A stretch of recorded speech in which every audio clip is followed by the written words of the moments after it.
قل إن صلاتي ونسكي ومحياي ومماتي لله رب العالمين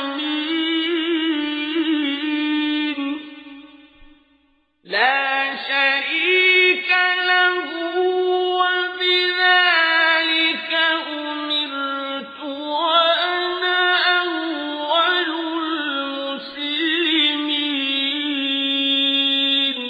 Another example is shirk al-ruku' in sujood. Whoever makes salah, sujood, ruku' to a creation, bowing and prostration to any creation other than Allah in submission, subordination and surrender, in ibadah and in love, has made major shirk. لا تسجدوا للشمس ولا للقمر واسجدوا لله الذي خلقهن إن كنتم إياه تعبدون. In Soorat Fussilat, verse number, I think it 37. Prostrate yourself not to the sun, to the moon. Prostrate yourself to Allah who created them. قل إن صلاتي ونسكي, Soorat al-An'am. قل إن صلاتي ونسكي ومحياي ومماتي لله رب العالمين لا شريك له. لا شريك له. When they asked the Prophet Muhammad sallallahu alayhi wa sallam, shall we prostrate to you? The Prophet sallallahu alayhi wa sallam said, ما ينبغي لأحد أن يسجد لأحد. One may not make sujood to anyone else. ما ينبغي لأحد أن يسجد لأحد. Note, we mentioned in matters of worship, whoever dismisses a matter of worship to other than Allah that belongs solely to Allah committed major shirk. We said that in the beginning as definition of shirk. So if one makes sujood to another, that's clear shirk right there. One who makes sujood to another other than Allah, that's clear shirk right there. There's a very important detail. This is one of the matters that I want your undivided attention in it. There's a very important detail many neglect to mention, and you need to know in the difference between ruku' and sujood to other than Allah. And in actual qiyam as well, and other matters that follow along in this. It makes a clear distinction for you to know the difference between the two. This is one important matter. You only hear the big ulama mention it, big ulama who master tawheed.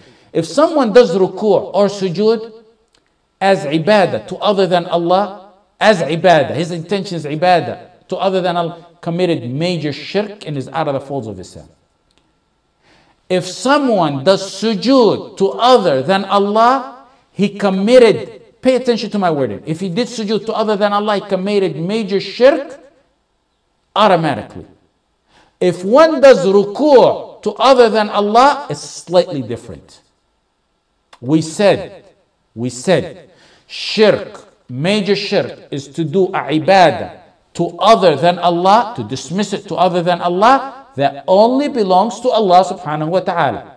Sujood is an independent ibadah. It's an independent worship outside salah. We have sujood al-tilawa. We have sujood al-shukr. So it's outside salah, an independent ibadah. Ruku' is only a worship in salah. There's no ibadah in Islam that's called ruku' outside of salah. Independent ibadah. If one does sujood outside salah, you see someone do a sujood outside salah, you're going to say, oh, he's probably doing a ibadah of tilawa, probably past the verse of tilawa, recitation, he made sujood, or he probably got some good news, he's doing sujood al-shukr. So sujood outside of salah is worship in itself. We have that established. On the other hand, if you see someone comes to us right here in front of me, he does ruku' outside salah. He's either crazy or he's an innovator. Because we don't have nothing outside salah that's ruku'. There's no ibadah. The conclusion is whoever makes ruku' for someone other than Allah, he's not considering it ibadah, then you can't classify him as a mushrik, because it's not an independent ibadah in itself, as long as he doesn't do sujood, because sujood is a ibadah. It's not, ruku' is not a Islamic worship on its own independent, outside of salah. There is no such worship outside of salah called ruku'. And we said shirk is to give a ibadah that belongs to Allah to someone, to dismiss it to someone else. Ruku' is not a ibadah. Someone does ruku', you call him a mubtada, independent of salah. It's part of a ibadah, but it's not a ibadah, so it's not a ibadah in itself. If someone does ruku' to Allah, no salah, we'll look at him and say, what are you doing? He says, I want to make ruku' to worship Allah. Is he really worshiping? No. He made something totally up, and he's an innovator. There's no ruku' independent of salah. There's no ruku' worship independent of salah, unlike sujood. If he made sujood outside of salah, that's ibadah right there. We know he's making sujood shukr. We know he's making sujood at-tilawa. So sujood is an independent ibadah outside salah. That been established, that sujood is an independent ibadah outside salah. Ruku' is not an independent ibadah outside salah. If one makes sujood to other than Allah, he gave an independent ibadah. He gave a ibadah. We'll call it now for clarification. He gave an independent ibadah. He gave a ibadah. He dismissed it to other than Allah. Then that's major shirk. But if he made ruku' without considering it ibadah, it's not shirk, because ruku' is not ibadah independently. Ruku' is like standing. Same thing applies to standing in salah. Standing is a ibadah in salah. It's a worship in salah. Is standing a worship, independent worship outside salah? No. Can I stand here for 10 minutes and you tell me what are you doing? And not initiate salah, but just stand here, any one of us, and stand for 10 minutes as a ibadah, for the sake of Allah. There's no such thing. That's an innovation. Just like ruku' independently. If people stand for a king or a leader, that's not ibadah, because standing alone is not a ibadah. If they intended to be a ibadah to a king or to that's a different story then. That's become shirk. Unlike sujood, for example. There's no independent worship of standing for Allah outside of salah. It's not an ibadah. If someone just stands, we say, what are you doing? Are you crazy or are you innovating? There's no such thing as an independent ruku' outside of salah. It's not an ibadah, just mere ruku'. Okay, since standing and ruku' are not independent ibadah, whoever does it for other than Allah is not considered a mushrik unless he intends it as a ibadah. Unlike sujood. Anyone who does sujood to other than Allah is mushrik, because it's an independent ibadah, and it's shirk. It's shirk to dismiss a ibadah to other than Allah. Sujood independently is classified as a ibadah. You dismissed it to other than Allah, that's major shirk. The apparent ruling on one who does sujood to other than Allah is he's a mushrik. Right by the act itself, he's a mushrik. One who bows to a statue, to a king, to a president, sujood, he's a mushrik. The ruling stays on him unless he's excused out of it. The ruling of shirk stays on him unless he gets exempted out of it. For example, he said, I made sujood because I seen that brick over there. I thought that was a sutra. That was the only sutra. Turns out it's a huge statue. Then the shirk is lifted. it was a big, for example, statue, and he's seen the bottom of it, he didn't see a big statue, then the label, the classification of shirk is lifted. To salute someone by standing, someone comes and you stand for him. Or if it so happens like the Chinese, you know how they bow slightly down, Japanese or Chinese, in somewhat of a ruku'. I'm not saying it's proper. I'm not saying it's right. The Sahaba radiallahu anhum did not stand for the most beloved Muhammad sallallahu alayhi wasallam, the most beloved man to walk on the face of the earth. Unless it's exceptional, for example, someone sees a brother he hasn't seen him for a while and embraces him. But to make it a tradition that one stands when certain people walk in every single time, habitual, then that's not proper or correct. If I walk in the class, as some people do, they stand up. If it happens, of course that doesn't happen here, then that's not proper. But is it shirk? No. Standing in ruku' is not an independent ibadah outside of salah. So in reality, it's not an ibadah at all. So it's not an act of worship. So no act of worship was dismissed to other than Allah. Now if someone says, I was making ruku' or standing in worship to a king, that's mushrik because of the intention right there. I think it's clear now. In a nutshell, ruku' and standing, mere standing, is not ibadah. Just ruku' and standing is not ibadah outside salah. It's not ibadah.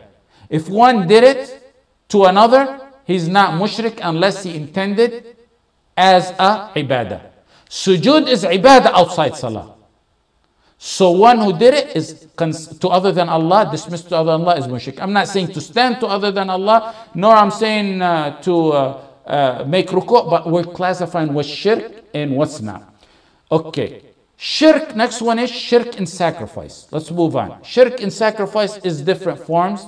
It's pretty obvious, but we'll go over them quickly. Shirk to seek the sacrifice to seek the pleasure of Allah, like that in Hajj.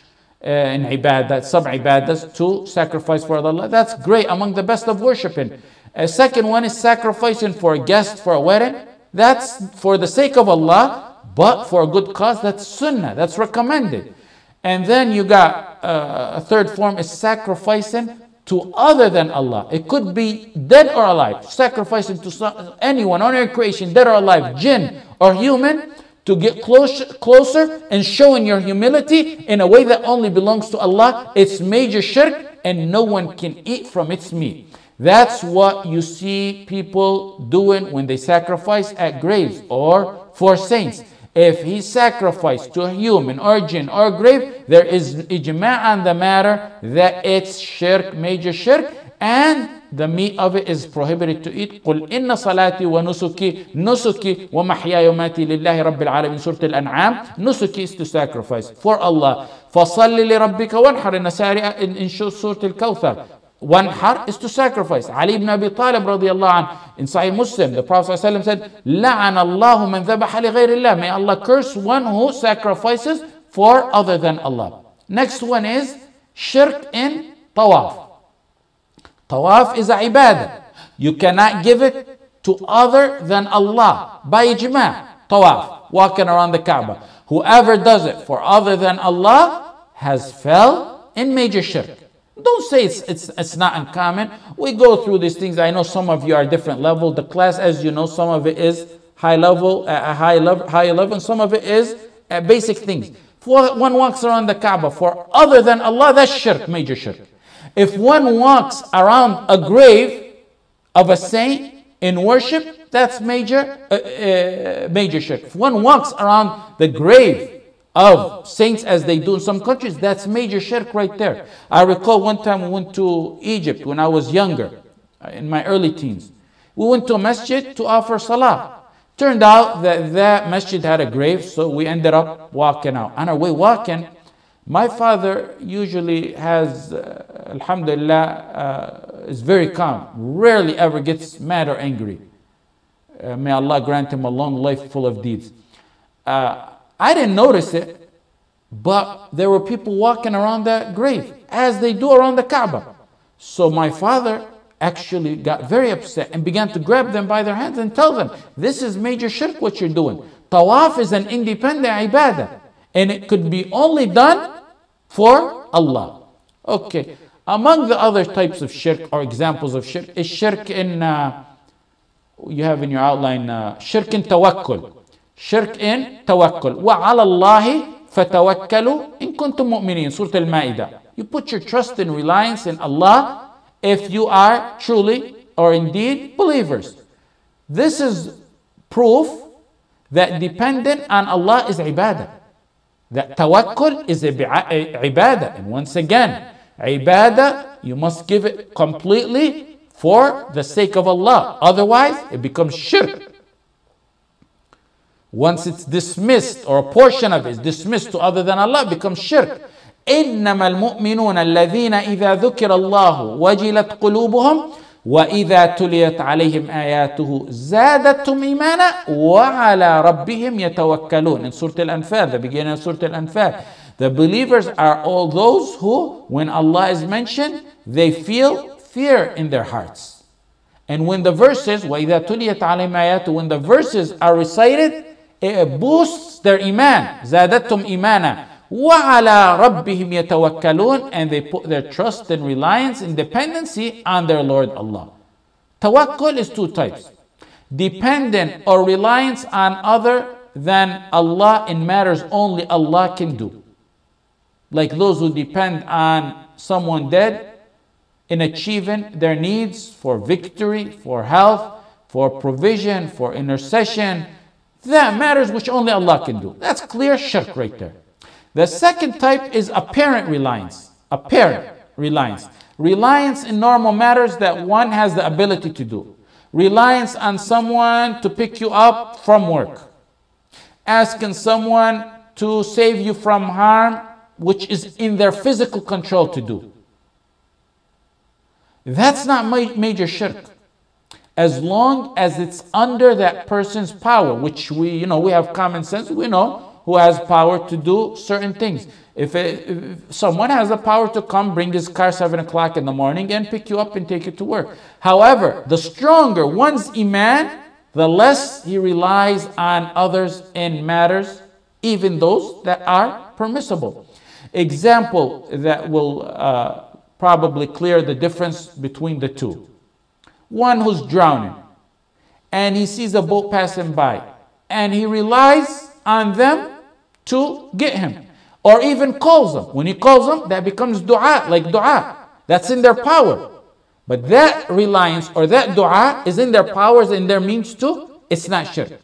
One who's drowning and relies on one who assumes a saint and begins to call him living or dead, human or jinn, that's nowhere near to be found, then that falls under the category of major shirk. Okay, we finished number 2. Shirk al-Uluhiyyah, the second one. Before I move on to the third category of Tawheed al-Uluhiyyah, a question that I was asked many times since the very first class, and I said be patient, I'll answer it, since it's not a matter of essence. Is Tawheed 3 categories or 4 categories? I said in the first class, for example, which sparked the question, you can find all 3 types of Tawheed in Bismillah, and I broke down how you can do that. You can also find it in Surah Al-Fatiha. Fatiha, Alhamdulillah Rabbil Alameen, outside of Bismillah, we said Bismillah, you can find all 3 types of Tawheed in it. In the verse, Alhamdulillah Rabbil Alameen is Rububiyyah. Ar-Rahman Ar-Rahim is Asma' al-Sifat. إِيَّاكَ نَعْبُدُ وَإِيَّاكَ نَسْتَعِينَ, that's considered Tawheed al-Uluhiyyah. Look at other surahs in the Qur'an. قُلْ أَعُوذُ بِرَبِّ النَّاسِ, that verse right there is Rububiyyah, Tawheed al-Rububiyyah, Lordship. Malik al-Nas, that's Malik Sifat, qualities and attributes of Allah. Ilah, Malik al-Nas, Ilah al-Nas, that's right there, Uluhiyyah, that's Tawheed al-Uluhiyyah, worship. You see them in one verse in Surah Maryam. رب السماوات والأرض وما بينهما فاعبده واصطبر لعبادته. Lord of the heaven and the earth and what's between them. That's Rububiyyah. فاعبده واصطبر لعبادته. So worship him. That's Uluhiyyah. هل تعلم له سمية? Do you know of anyone similar to him? That's Asma and Sifat. So all three are in that verse. You can see the theme of some surahs, also the theme of some surahs according to the types of Tawheed. In Soorat al Kafirun, قل يا أيها الكافرون. Overall, that is Uluhiyyah. Soorat al-Ikhlas, قل هو الله أحد, is Asma and Sifat. Soorat al-Nas is Lordship. Overall, the theme of the surah. The division of Tawheed like this is to help us explain Tawheed. A Bedouin, back in the days, waving his stick at the sheep with his dirty clothes, used to have more knowledge in the Arabic language to know these types of Tawheed straight out of the Qur'an. But we need to, because of the diminishing of our understanding of the Arabic language, some who don't speak the Arabic language, we need to break it down to understand it. Some will say, categorizing the Tawheed like this is like, and you heard them, I've heard them, it's like believing the Father, the Son, and the Holy Spirit. And that's due to their hatred to Ibn Taymiyyah and Muhammad ibn Abdul Wahhab, rahmatullah alayhim. They clearly and openly said that. This division is merely to get people to understand the proper Tawheed. And it's not taken actually like they say. It's not taken from Ibn Taymiyyah or Muhammad bin Abdul Wahhab. It's found way before. In Abu Hanifa's work, he was possibly the first, not specifically, but he indicated so in his book. In his book, Al-Fiqh Al-Absat, والله يدعى من أعلى لا من أسفل لأن الأسفل ليس من وصف الربوبية والألوهية فيه شيء. So he mentioned ربوبية and ألوهية in his book. His student Abu Yusuf also hinted to it. Ibn Munda in his book Kitab al-Tawheed, and all these were before Ibn Taymiyyah. Ibn Jarir al-Tabari, who was approximately 310 after the Hijrah, in his tafsir, in the famous tafsir al-Tabari, under the verse of فَعْلَمْ أَنَّهُ لَا إِلَهَ إِلَّا اللَّهُ وَاسْتَغْفِرْ لِذَنبِكَ, also hinted to it. Abu Ja'far al-Tahawi, who's approximately in 321 after the Hijrah, he also mentioned about it in Al-Aqidah al-Tahawiyah. Ibn Battah al-Akbari in his book Al-Ibana also mentioned it. Then after that, Ibn Taymiyyah did mention it. And Ibn al-Qayyim mentioned it. And Az-Zubaydi after that mentioned it in Taj al-Arus. And then Al-Shanqiti mentioned it in Adwa al-Bayan. So before Ibn Taymiyyah, there were those who hinted to it. It's not the division of Ibn Taymiyyah that he divided Tawheed into three categories. This is a pattern to show how ulama chose to teach Tawheed. And this comes from reading, induction, outlining, knowledge. People knew grammar back in the days offhand. As time went by, people began to lose touch with the Fusha.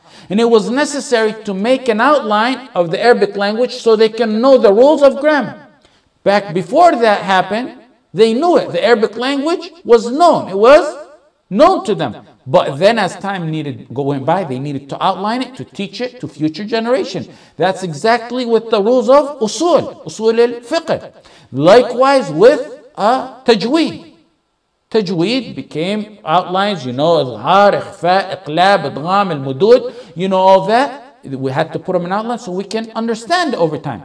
The next issue, is it three as I always mention, Rububiyyah, Uluhiyyah, Asma, Sifat, or is it four? The fourth being the Tawheed of Al-Hakimiyyah governorship.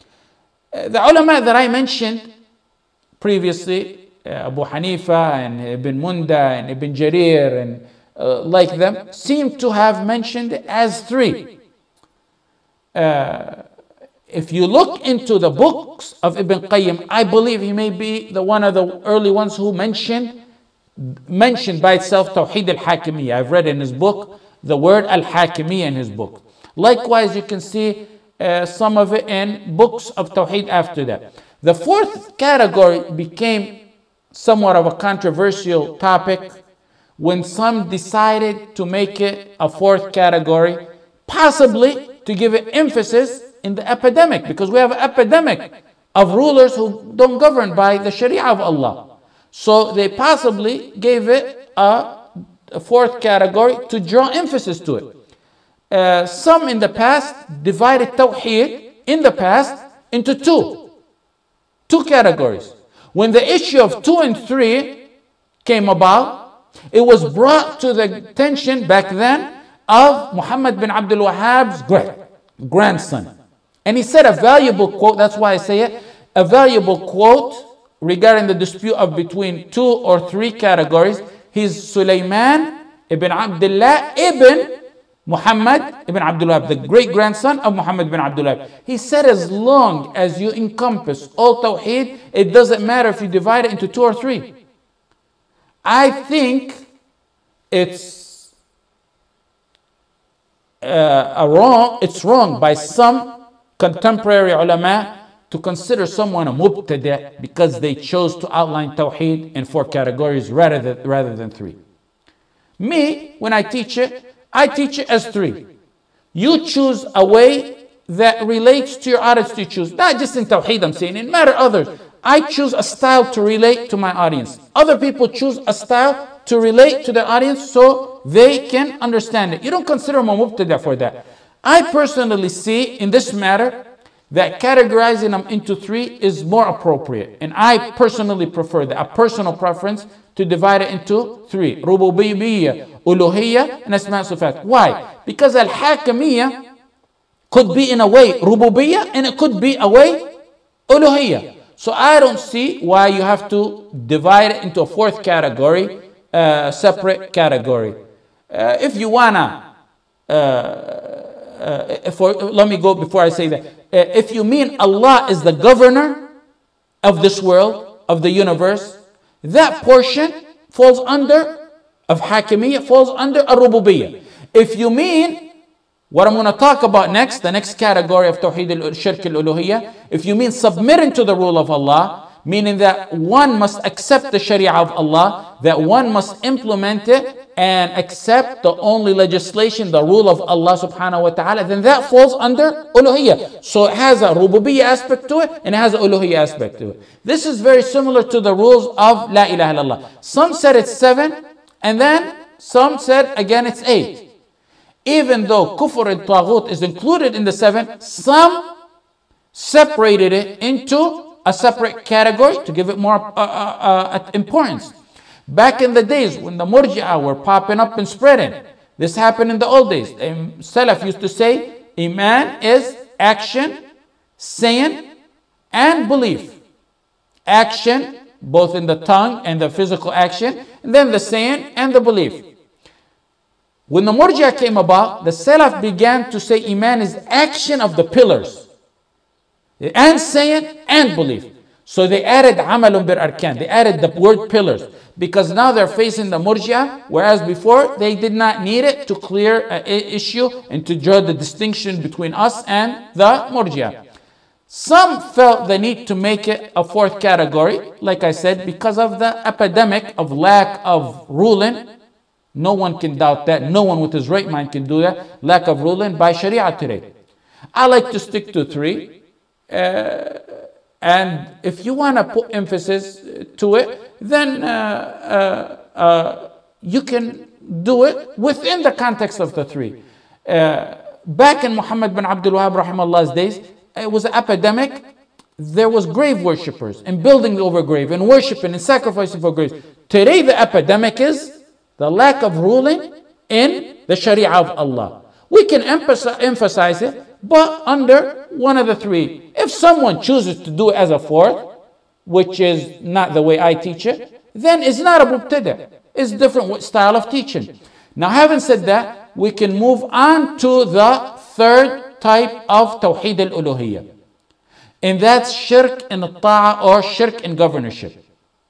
And Shirk here also means اتخذوا أحبارهم ورهبانهم أربابا من دون الله والمسيح ابن مريم وما أمروا إلا ليعبدوا إلها واحدا. To obey to other than Allah like you obey Allah. They took their rabbis, their monks, to be their lords besides Allah.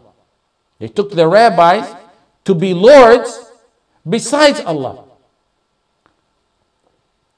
Once, while the Prophet ﷺ was reading this verse, Adi ibn Hatim said, O Prophet of Allah, they don't worship the rabbis and monks. They don't, because he came from a background from them. The Prophet ﷺ said, yes, they do. They worship the rabbis and the monks. The rabbis and the monks make legal things that Allah made illegal.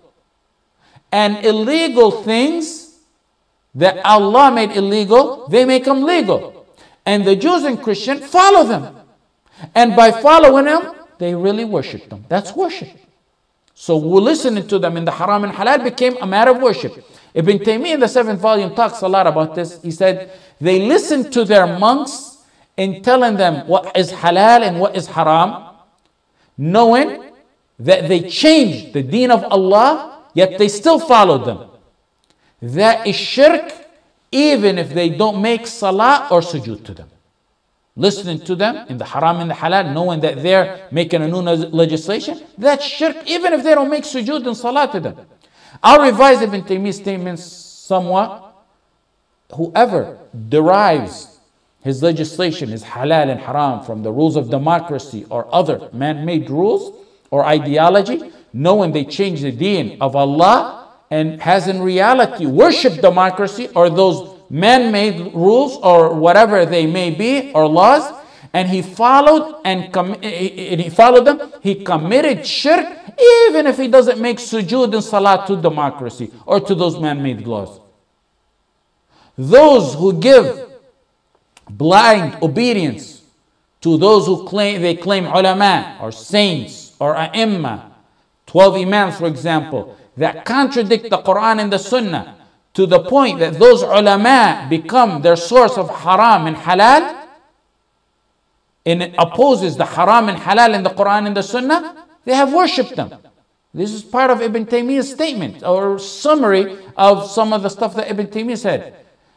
Philosophers and some modernists, for example, who reject the Qur'an and the Sunnah for their mind or their rationale, given their mind and rationale precedent over the Qur'an and the Sunnah, and judging the Qur'an and the Sunnah according to what their mind tells them, and they call those who adhere to the Qur'an and the Sunnah as people of bid'ah or kufr, have worshipped their minds and their rationale instead of Allah, even if they don't bow and prostrate for their minds and their rationale. And let's take some more practical examples of shirk and governorship. One who thinks the rule of other than Allah is better or like the rule of Allah is a mushrik, shirk akbar, because he is disbelieving in the clear verses. أَفَحُكْمَ الْجَاهِلِيَّةِ يَبْغُونَ وَمَنْ أَحْسَنُ مِنَ اللَّهِ حُكْمًا لِقَوْمٍ يُوقِنُونَ in Soorat al Ma'idah. Do they seek the judgment of other than Allah? Do they seek the judgment of those who are the judgment of the days of ignorance? حكم الجاهلية. Another verse. أليس الله بأحكم الحاكمين? Is not Allah the best of all judges? These are rhetorical questions. They don't need an answer. It's a statement. Another form is to merely think it's permissible to rule by other than Allah in that which other than Allah revealed. That's shirk akbar. Why? Because it's against what's in the verses, and it's in the hadith and ijma', prohibiting judging by other than what Allah has ordered. A third scenario is to legislate laws or a sharia different than what's in the Qur'an and the Sunnah, believe in this law is permissible to judge by, or believe in this law is better or equal to the laws of Allah. Shirk akbar. Legislated other and contrary to what Allah has ordered. A fourth example, another example. Willingly obeying or accepting whoever governs by other than the rule of Allah, acceptance by giving them precedent over the Qur'an and the Sunnah, by showing discontentment to the laws of Allah, by thinking it's okay to be governed by the other than Allah. but other than the rules of Allah, by believing this rule or law is better than the rule of Allah or like it, وَمَنْ لَمْ يَحْكُمْ بِمَا أَنزَلَ اللَّهُ فَأُولَٰئِكَ هُمُ الْكَافِرُونَ in Surah Al-Ma'idah. ذَلِكَ بِأَنَّهُمْ كَرِهُوا مَا أَنزَلَ اللَّهُ ذَلِكَ بِأَنَّهُمْ كَرِهُوا مَا أَنزَلَ اللَّهُ فَأَحْبَطَ أَعْمَالَهُم in Surah Muhammad. One quick note on this, and I can give a very long talk on this, but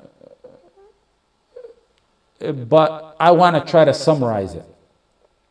Some who read a few, it always happens, from the two Imams in particular, and they like to read few quotes and then declare people mushrikeen and kuffar left and right.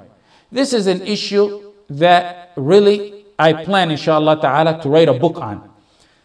But I'll summarize it real quick. And it stems out of the matter about those, mainly those who are in the West. Someone who tries, for example, to retrieve a lost wealth, devastatingly lost wealth, or kids through illegal custody. If one's heart is full of belief, in Allah, and he goes to retrieve that right, that causes him extreme, severe hardship, if it's a major catastrophic loss, or if one loses, for example, kids who are going to grow up to be non-Muslims, if it's an extreme, devastating loss, and his purpose is only to retain a right taken from him, you don't call him a mushrik if he goes to a court in the West. The Prophet ﷺ, if he has kufr and taghut, and belief in Allah, and he's just going to retrieve a right, the Prophet ﷺ, he witnessed the covenant of al-mutayyibin. It was a covenant that the Prophet ﷺ praised. And the word in itself is taken from the word tayyib, good, a name given to those who conducted that treaty. He said, شَهِدْتُ مَعَ عُمُومَتِي حِلْفَ الْمُطَيِّبِينَ فَمَا أَحِبُّ أَنْ أَنْكُثَهُ وَلَوْ أَنَّ لِي حُمْرَ النِّعَمِ.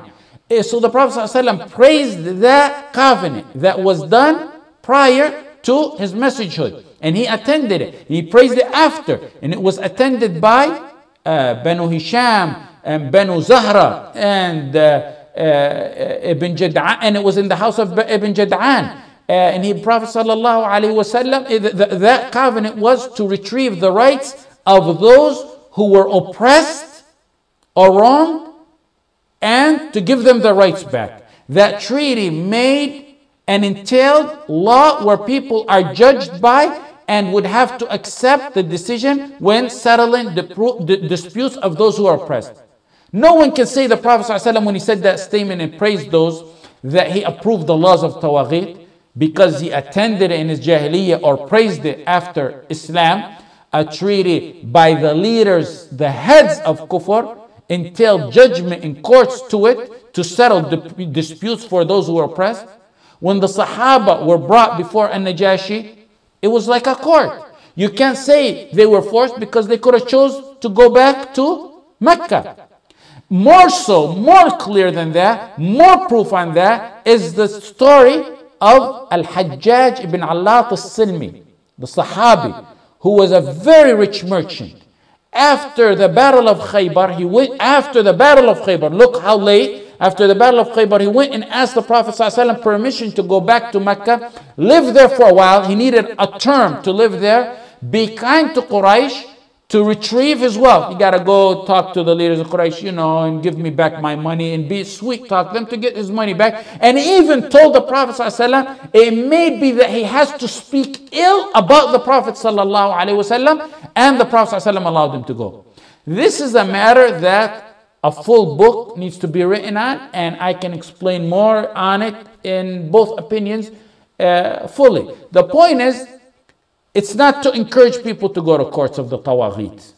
We're not talking about that. This is exceptional circumstance of one whose heart is full of Iman, full of Tawheed, despises the Tawaghit, yet has a right taken away that causes him extreme, devastating hardship and cannot get it but through those courts.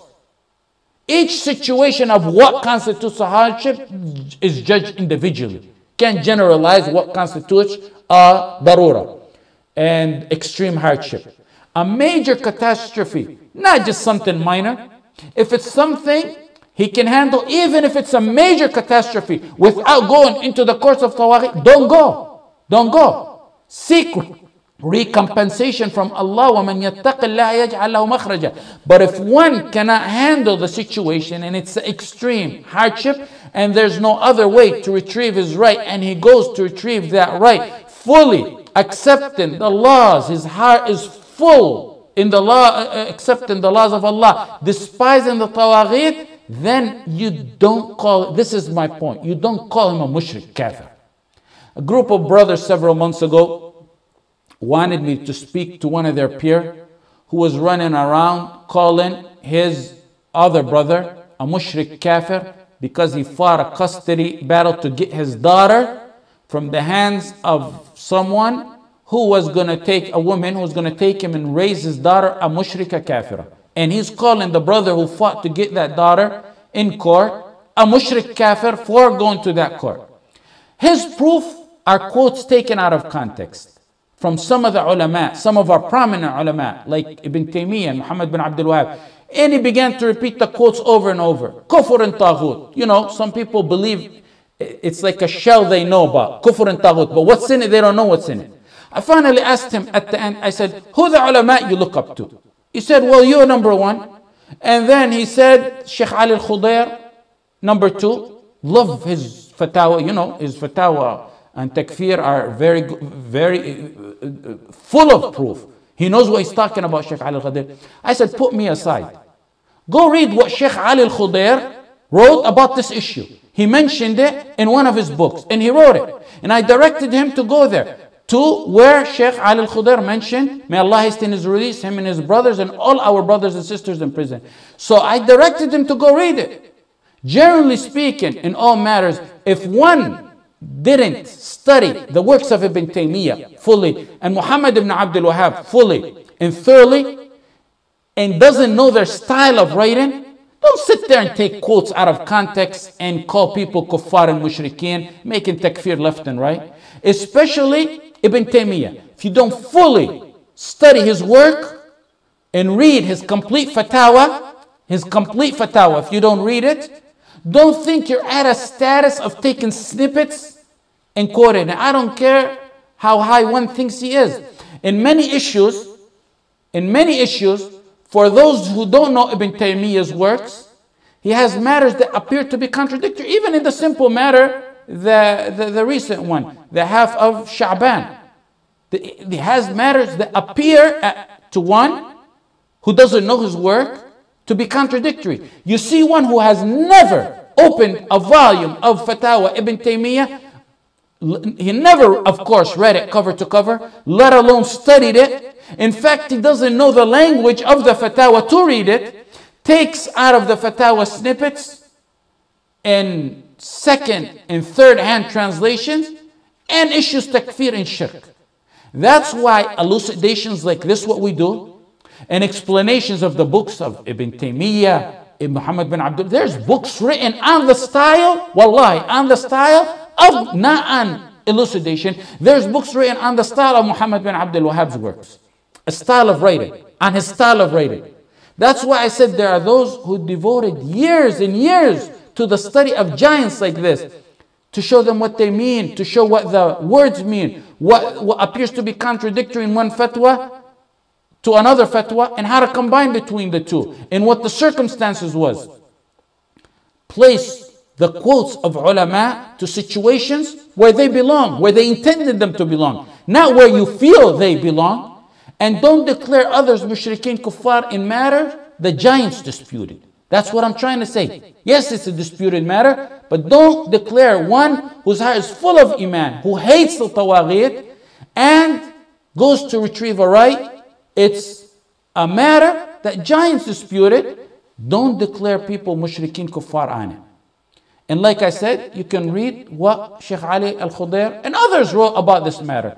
And if Allah permits, I'm going to write a detailed book on this matter. Let's move on. I mentioned the four examples, the three examples of shirk in, the four examples of shirk in governorship. The fifth example in shirk of governorship is to call to rule by other than the Sharia of Allah. Like those who call for laws that allow women to walk with no hijab, or those who call for laws to have open usury in the society, or those who call for laws to stop the law of having 4 wives. The call to any of that is major shirk. Takes one out of Islam. Because calling to such a call can only stem from a heart that admires laws of other than Allah in those matters, and deems those better than the laws of Allah.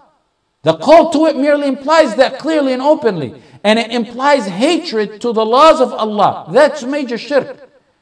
He's also most likely a munafiq, because he will tell you he's a Muslim and he's a supporter of the Muslim, and he'll bring you pictures of him in the Jum'ah Salah. The one who declares a matter halal and it's haram, and he's a sincere, genuine mujtahid, that's a totally different situation. A mujtahid may declare a matter halal and say it's haram, and the opposite by error, for one of many excuses that ulama outlined in this matter. Such as, for example, the most popular scenario is the hadith did not reach him, so he considered a matter halal because the hadith did not reach him. The error of a genuine mujtahid, reputable genuine mujtahid, is not kufr or shirk. It's not even a sin. It's actually something he will get rewarded for. One reward. For one who knows it's wrong and follows a path different from the path of the Prophet ﷺ knowingly, that's shirk. Ibn Taymiyyah, in his third volume, the Fatawa, said, when one makes halal haram or opposite, that has an ijma' on it, or switches and replaces the Sharia, meaning replaces the Sharia with another, then it's consensus he's kafir by the consensus, by ijma' of the fuqaha. In volume 35, he spoke about ulama as well, pertaining to this matter. He said, when a alim leaves his knowledge of the Qur'an and the Sunnah and follows a ruler who's in opposition to the rules of Allah and His Messenger and apostate legislations, he is worthy of punishment and the life after, and he is an apostate. Ibn Kathir, in Bidayah wa Nihaya, in the 13th volume, he said, whoever leaves the shara that was revealed to the Prophet Muhammad ﷺ and chooses to be governed by other than the Sharia, that's kafir. He means if you leave the Quran and Sunnah to go to the laws of the Torah in the Bible, that's what he means. Then he went on to say, in Bidayah, he said, if that's for those type of laws, at one point in time, those were laws from Allah before they were tampered with, before they were abrogated. Those were laws that Allah sent to people. He said, if that's for those types of laws today, because they're now abrogated, imagine how it is for one who chooses to be governed by other laws. Whoever does so is kafir by ijma'. Shanqiti in Adwa al-Bayan said, after mentioning some proof, he said, whoever follows man-made laws made by, look at these beautiful quotes, I love this beautiful quote, man-made laws made by devils on the tongues of humans, contrary to the Sharia of Allah, that's on the tongue of the Prophet Muhammad sallallahu alaihi wasallam, there is no doubt he's a kafir and a mushrik. Only one who doubts that is one who Allah obliterated his vision and blinded him from the brightness of revelation.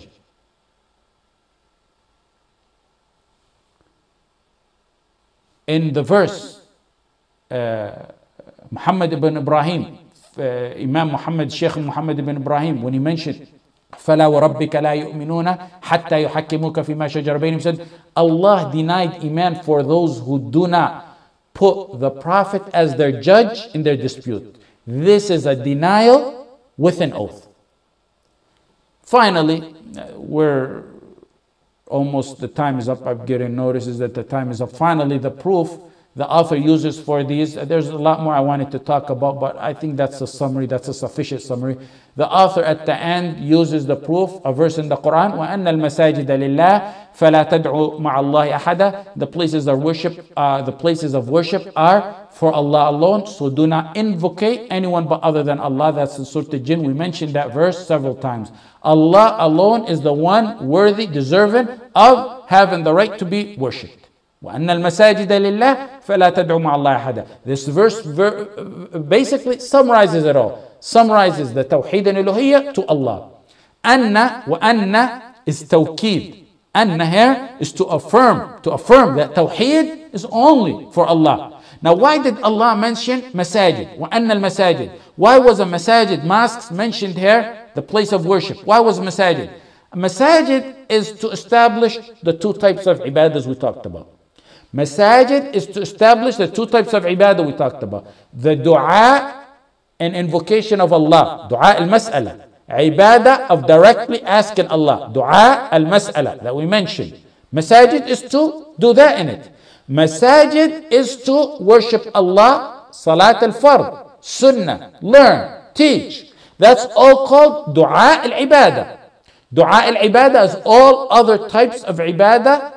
They're all called dua al-ibadah. Because even though you're not directly asking Allah, your salah, your siyam, your ibadah are in a way asking Allah for Jannah. You're asking Allah to help keep you away from Jahannam through those ibadah, asking Allah to be pleased with you and asking Him not to be pleased with you through those deeds. So those are the two types of ibadah. We do them in the masajid. The masajid is established for those two types of ibadah, which is all the ibadah in totality. So the verse is saying, don't do either of those two but for Allah in the masjid, and don't do them for anyone other than Allah outside of the masjid as well. وَقَالَ رَبُّكُمْ ادْعُونِي أَسْتَجِبْ لَكُمْ. Here, dua is dua al-mas'ala. ادعوني أستجب لكم. Dua al-mas'ala, meaning, Ya Allah, grant me. Some scholars said in that verse, it's dua al-ibadah, which means all forms of ibadah. Just trying to explain dua al-ibadah, dua al-talab, dua al-mas'ala. If the verse means, وَقَالَ رَبُّكُمْ ادْعُونِي أَسْتَجِبْ لَكُمْ, ask me and I will give you. If it means to invoke me, dua al-mas'ala, I will respond to you. The end of the verse, I will respond to you, means He will give you what you asked for. If it means dua al-ibadah, then the end of the verse, I will give you, means I will give you your reward. I'm just trying to show you the two ibadah. So the masjid, the verse here, in وَأَنَّ الْمَسَاجِدَ لِلَّهِ, encompasses both ibadahs.